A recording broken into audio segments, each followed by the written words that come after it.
Parenting Great Kids with Dr. Meg Meeker is supported by Bitsbox, teaching kids as young as 6 to code their own apps with a box of inspiration that comes in the mail every month. Bitsbox kids use real code to make anything from ninja driving games to magical unicorn simulators, and their apps work on any smartphone or tablet. Bitsbox believes the best apps for kids are the ones they make themselves. Get 20% off Bitsbox at bitsbox.com/Meg. BITSBOX.com/Meg.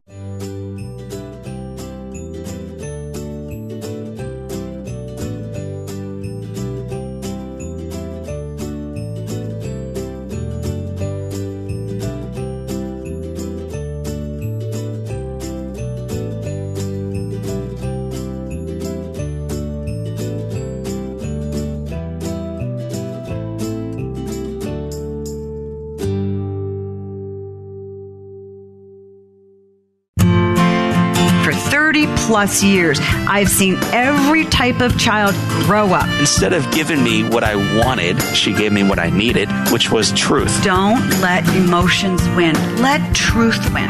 Do your very best, and you should have a lot of fun while you do it. And the better you get at something, the more fun you're going to have at something. You moms and dads are wired with everything you need to be a parent to a great kid. Well, friends, welcome to Parenting Great Kids. This is episode number 16, Teaching Children Service and Gratitude. I'm your host, Dr. Meg Meeker, and I want to wish you all a very warm and happy Thanksgiving. What a wonderful time of year. I love Thanksgiving. In many ways, I like the Thanksgiving holiday more than the Christmas holiday just because family's around and it seems there's a little less to do, and it's a time when we can really reflect on all that we've been given and all that we have to be grateful for. So I hope you feel that way as well. We have a great podcast for you today. I'm going to be talking about something that's very near and dear to my heart. I'm going to be talking about service and teaching your children service and gratitude. Specifically, I'm going to talk to you about a program that I'm involved with called Food for the Hungry. It's a wonderful organization. I'll be talking about that a little bit later on. Also, today I'll be featuring a social media question from a mother who has an almost 7-year-old boy who's saying peculiar things and acting, she believes, kind of inappropriate. And I think many of you are going to resonate with the mother's question. Also, I'm going to share my points to ponder, as I always do, so that you have something to take away and begin to use right away after you listen to the podcast. And parents, as a reminder, when you listen to these podcasts, don't just download the episodes, click subscribe, because when you do that, you're joining my parenting revolution, and every new episode will automatically show up in your subscribed list. You won't regret it. I also want to take the opportunity to say thank you to every single one of you who is listening to these podcasts. I hope you're enjoying them. I hope that you're gleaning some good, helpful information. I hope you're feeling encouraged. And if you are and you're liking the podcast, please go on to iTunes and write a review and let me know what you think. What do you want to hear? What do you want me to talk about? It's very important to me. My job is to encourage you and to help you and to let you know that no matter what you're going through in your parenting struggles, you're not alone. You're not alone, because there are a lot of people out there going through just what you're going through. But also, I want to be here to help you navigate difficult territory, anticipate difficult times, and also just to celebrate the joyful times in your life and help you do well by your kids, like teach them service and how to have an attitude of gratitude as they go through life. Parents, would you consider sponsoring a child? The work that Food for the Hungry is doing in Bolivia is literally changing generations of lives. When you strengthen a parent in a village in the middle of nowhere, high up into the Andes, you strengthen their children. You give those children hope. Hope to all the other parents, the community. And I believe that when we extend hope to the parents and to the communities in these tiny little villages, we have the ability to stamp out hunger and to crush the poverty. Additionally, there's no better way to teach your children gratitude than to model it. And you know, grateful people give. Sponsoring a child is a tangible and very real way to show your kids how to give. If you're interested, please go to fh.org/Meg Meeker. Once again, that's fh.org/Meg Meeker. So parents, thanks for listening. This is episode 16. Stay with us.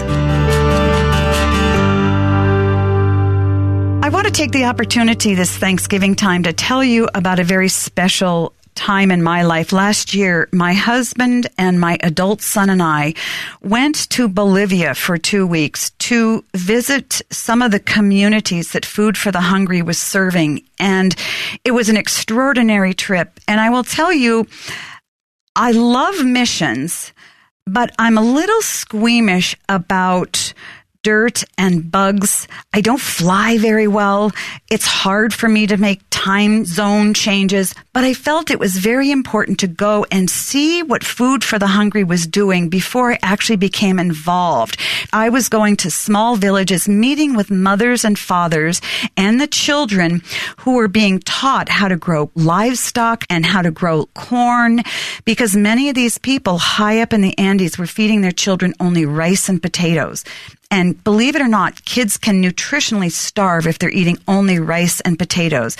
I wanted to go to see what they were doing because I love kids. And again, I believe the best way to help kids is to help their parents. And I wanted to meet their parents. I went with my husband, who's a seasoned traveler to mission fields. He does a lot of medical mission trips and has taken our kids throughout the years on medical mission trips to South America. But I also wanted to take our adult son because I feel that it's important to bring our children to the places that they're going. I think it's very important for them to see those third world countries. And I also wanted my son to see what his mom and dad do in case he was interested in it. And maybe down the road, he would be interested in serving people, perhaps in another area in a very different way. So I want you now to listen in on my trip to Bolivia a year ago with my son and my husband. I think you're going to really enjoy this. Friends, welcome to Bolivia. I am with a Food for the Hungry team, and we are on our way to Toro Toro. We are going to work with a program called Little Ones to help mothers and fathers and their children, specifically for the first 3 years of their life.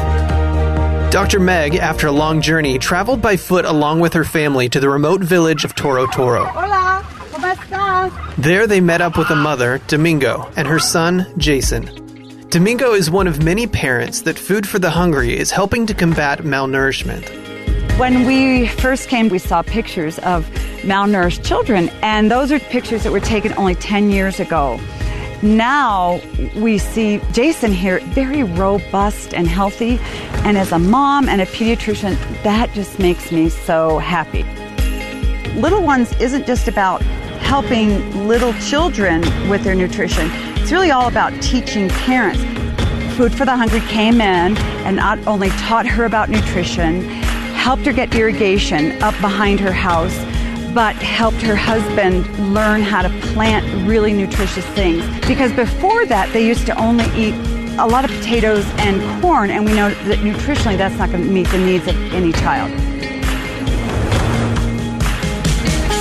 When you strengthen a parent in a village in the middle of nowhere, you strengthen their children, you give hope to their children, you give hope to all the other parents who give hope to the community, who give hope to the village, who give hope to the city around it. That's how you crush poverty. And that's what Food for the Hungry does. Dr. Meg and her family also had a chance to visit a clinic that is reaching out to many villages in Bolivia, including Toro Toro. We're finishing up here in a clinic called Unicom. I want to connect the dots here. We have leaders in La Paz, and those women mentor and teach women in Toro Toro, who then come out to these little tiny villages, and then they teach the local mothers how to garden, how to give great nutrition to their kids, to make sure they keep their kids immunized, to weigh them and make sure that they're growing okay. There's a dentist that comes in here, and there's a nurse. It's really incredible. I'm so excited to see that God is at work here. These women are filled with hope, and the hope comes through Food for the Hungry, and those who bring the hope, of course, bring the hope of Christ. But hope doesn't just happen locally in Bolivia, and you can have a part to play. Opportunity to be a part of this mission is always available. Friends, this is what success looks like, and this is what Food for the Hungry is all about. One community supporting another community. Food for the Hungry and the Little Ones program is working, but there's a missing link, and that link is you. That link is the parent in the United States who wants to help a child for $35 a month but doesn't know how. Now is the time where you can open your hand and you can say, I will connect with a mother or a father in the farthest reaches of the Andes to crush poverty in that home. I'm seeing it work. So parents, let's go into my 3 points to ponder. And I think this is a wonderful time of year to talk about gratitude and talk about service, because let's face it, the holidays from Thanksgiving all the way through to Christmas are stressful times. They're stressful times for mothers and for fathers, and we're going to be talking about how to deal with some of that stress in another podcast. But what I'd like to address now is the idea that it's important for kids, as they're thinking about the holidays and they're engaged in Thanksgiving, that we as parents are teaching them to really be thankful. You know, I hear so often from parents concerns about teaching their children how to be appreciative. Many times parents come in with a 5-year-old or a 10-year-old, or particularly a teenager, saying, you know, my child is so self-centered. They don't appreciate anything I do. They don't appreciate what they have. And I completely understand this, because our children in America have so much. I also understand it because developmentally, remember, whether kids are 5 or 10 or 15, they're very self-centered. And a lot of that is not their fault. That's developmentally who they are. But still, while they're very focused on their needs and their desires and their wishes, and they feel in many ways that life revolves around them, we still need to jump into their world, and we need to teach them gratitude. And as I talked about earlier, one of the best ways to teach our kids to be grateful is to teach them to serve, to think about other people, to look out beyond themselves and say, that person may need something, that person may need something.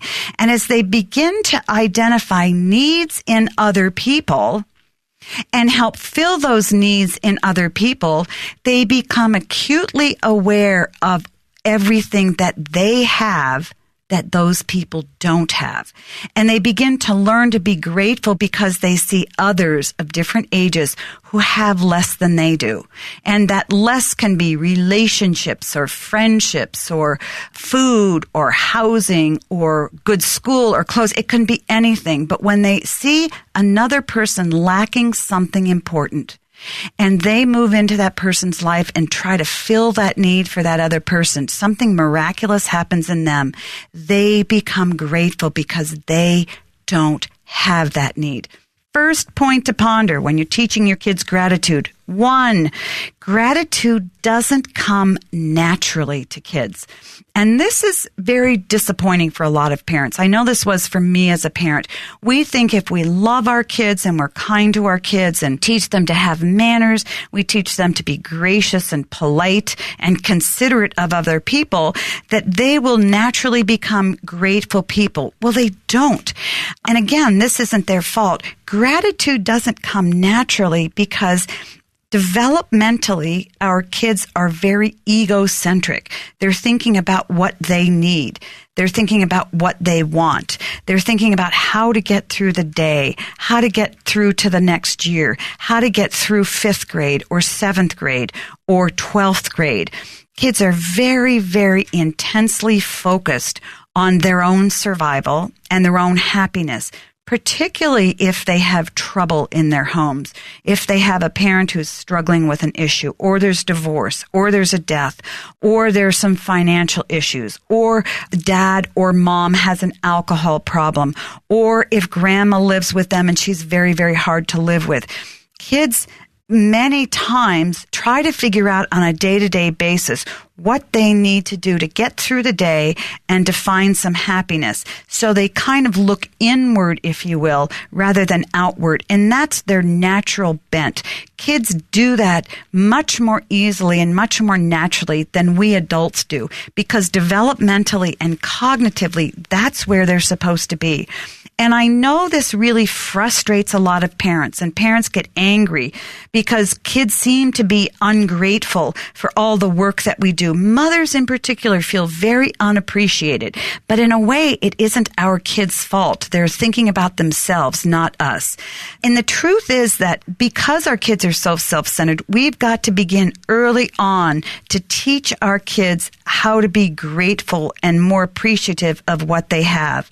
It doesn't do enough just to say, you should be more grateful because you have food on your plate, you have a roof on your head, you have a good school, you have parents who love you and who work hard for you. Telling kids just doesn't do it. Words fall flat because they just don't resonate with kids. We know how fortunate our kids are, but when we try to tell them, they kind of look at us very quizzically, like, what are you talking about? I don't get what you're saying. They all know that they should be grateful, but they don't feel it in the here and now. So we've got to be about the business of trying to change their perspective, and it can't be done with words alone. So my first point for you to ponder is gratitude doesn't come naturally to your kids. You have to teach it. We need to take a break for a quick moment, but we'll be back. Don't go away.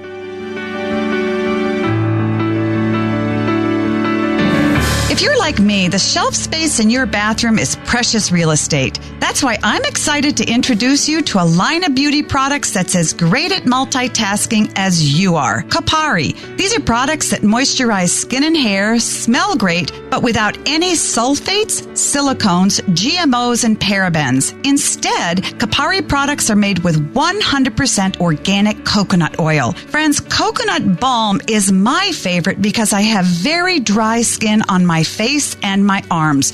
I love it.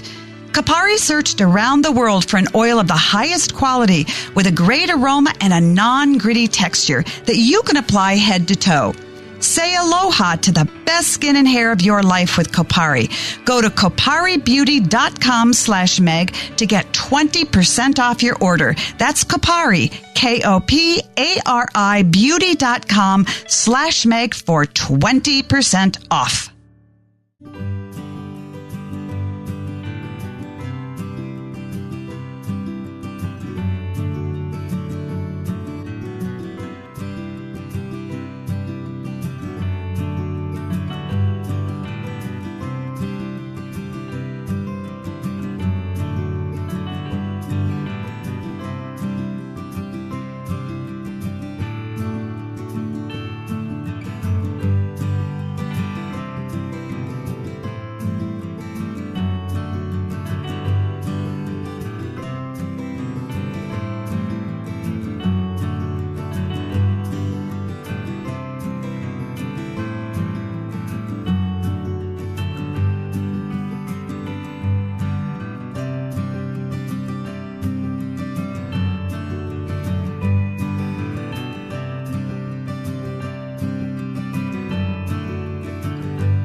Second point to ponder.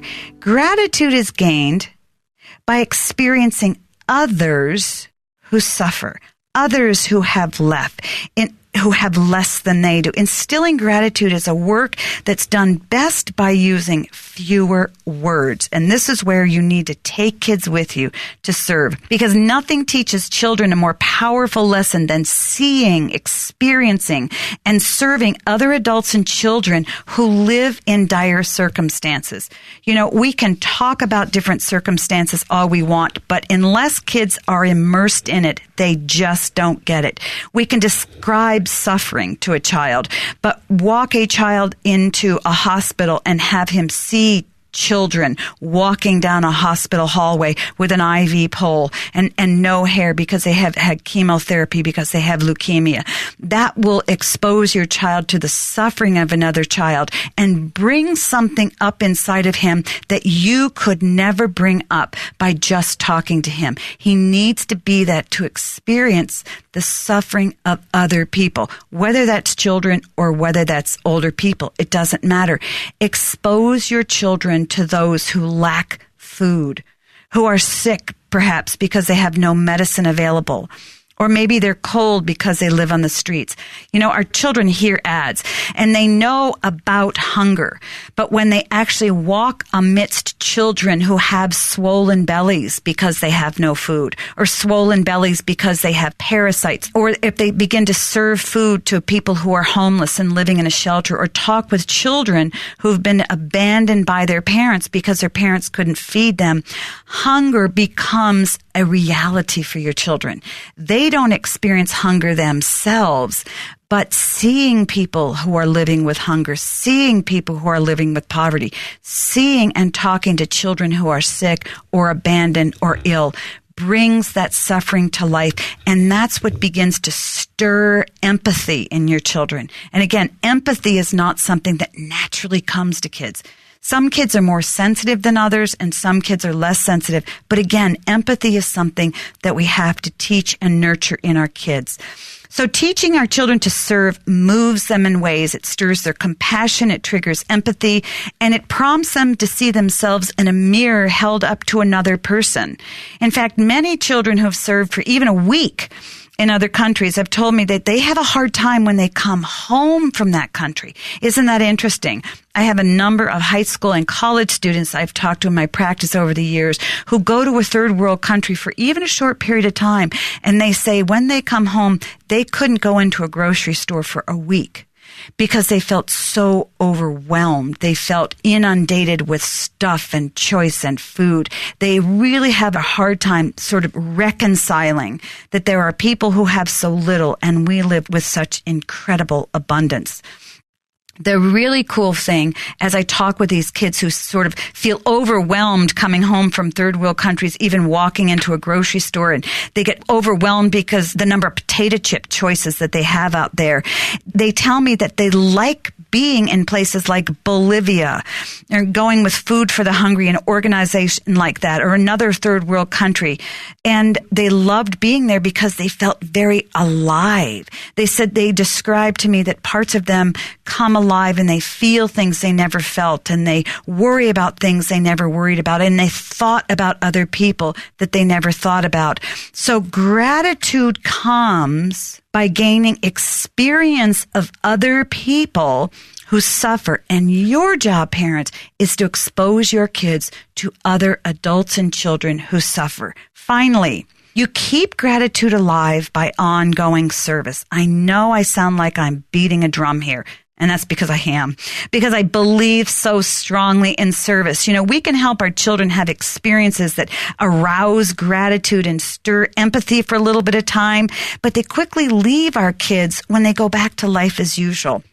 Kids who come home from Bolivia or Chile or Peru or another third world country, and they come back into a mall or a big grocery store, you know, they have a hard time re-entering, but a week or two down the road after they've reacclimated to life in America, they tend to lose their sense of empathy and gratitude, and they fall into the same old emotional rhythm of not thinking about anybody but themselves. So that's why it's important for us parents to keep gratitude alive by involving your kids in an ongoing service project. There are service projects all around you. One of the most fun service projects you can get involved with is Habitat for Humanity.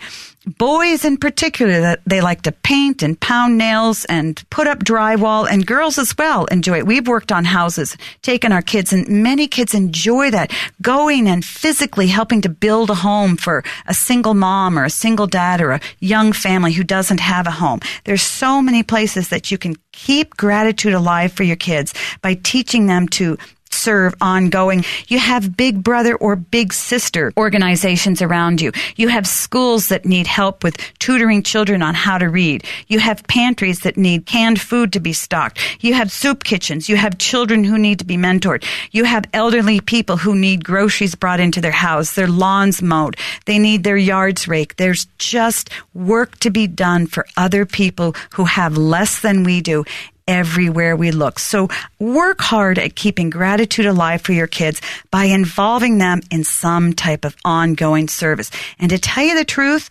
there's some kind of magic that happens for us along the way. As we help to teach our kids how to serve, and we purpose on teaching our kids how to be more grateful, guess what happens to us? We begin to be more grateful. Our eyes are opened to greater need. We become more appreciative of our relationships, our loved ones, the opportunities that we have. There's so many places to serve. All you have to do is open your eyes. So let's recap my gratitude points to ponder. First, gratitude doesn't come naturally. It must be taught, and that's our job, parents. Second, gratitude is gained by experiencing others who suffer. So find people around your kids who have needs that your kids can serve. And finally, keep that gratitude alive by helping your kids participate in ongoing service. As we teach gratitude, we too become much more grateful people. And I don't know about you, but that's the good life as far as I'm concerned.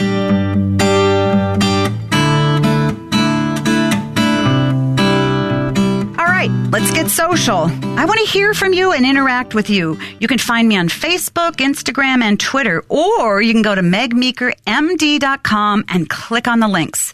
You can send me a question on Facebook or email it to me at askmeg@megmeekermd.com or send me a tweet at megmeekermd. I have a terrific question here from Jen, and she writes, Hi, Dr. Begg. I have an almost 7-year-old son. He is starting to use a lot of words referencing bodily functions that seem inappropriate to me. He's saying things like poop, farts, pee, and he's making farting noises. So how do I deal with this? I'm trying to figure out how to get him to stop. I feel like when he's around other boys, this is the hot topic. I assume this is normal for boys this age, and he will grow out of it as he matures. So I was just wanting to know, am I freaking out for no reason, and how should I address the issue with him? Well, Jen, welcome to the world of boys. You have a healthy, wonderful, vibrant, curious, and perfectly normal, almost 7-year-old boy. I wish that I could encourage you that, yes, when he's 10, certainly by the time he's 18, and at least by 30, he'll outgrow this, but I can't honestly tell you that because in many ways, this is what young boys were to do. They love talking about bodily functions. They find poop jokes funny, and I honestly don't know when that humor goes away because I now live with a grown man. I have 3 grown son-in-laws and a husband, and I hear my fair share of the verbiage that you're experiencing with your almost 7-year-old son right now. So, Jen, I wish I could encourage you a little bit better, but here's the thing. I think you're freaking out for no reason. Honestly, you have a great son. He's totally normal. This is what boys do. You can try to encourage him to do it in private a little bit more. In other words, try to encourage him not to do it in the middle of class. You know, if he's got to talk about these things, try to do it during recess or lunch or in the hallway, but not in the middle of class. You know, if you've got a dinner party and all your friends are over, please, son, don't make these noises in front of my friends while we're having dinner.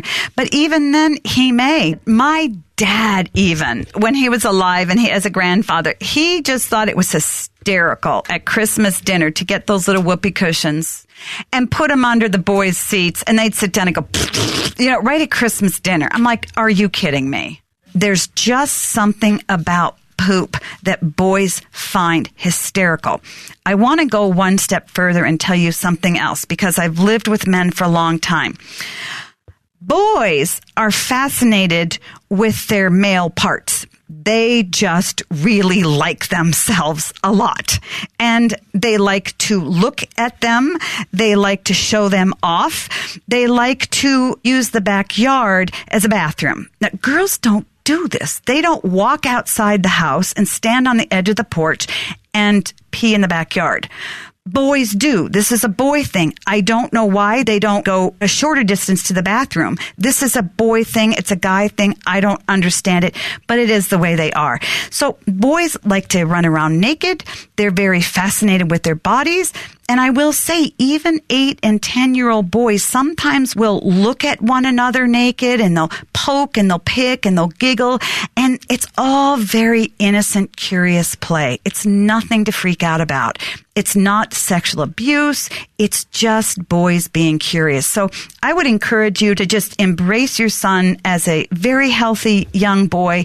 Tell him to curb where and when he does these things and talks about them. And I think that's about the best you can do. So, Jen, I hope that helped you. I hope I didn't disappoint you, but encouraged you that your son is very normal, and part of you just has to start to learn to live with a boy who is a very different creature than you are. So, parents, send me your questions. Go to askmeg at megmeekermd.com, or you can send me a tweet, and my tweet is at megmeekermd.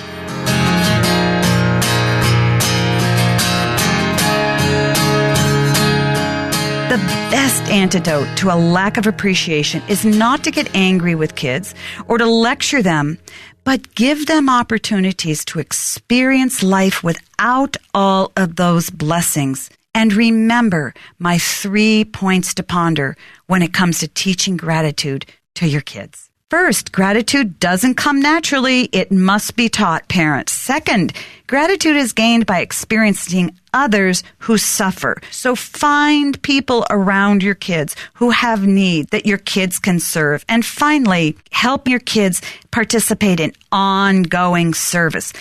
So parents, it's Thanksgiving time, and I want to encourage you that as you sit down to that Thanksgiving meal, that you look to your left, and then you look to your right, and then maybe you look across the table and look into the face of the person across from you and to the left and to the right, and be grateful that those people are there with you. So until next time, parents, remember, great kids are raised, not born. Happy Thanksgiving, everyone. We hope you've enjoyed listening to Parenting Great Kids. You can like Dr. Meg on Facebook and follow her on Twitter at megmeekermd. Just as a reminder, go to megmeekermd.com and sign up for the newsletter for giveaway opportunities and updates. And don't forget to share the podcast, write us a review, and click subscribe.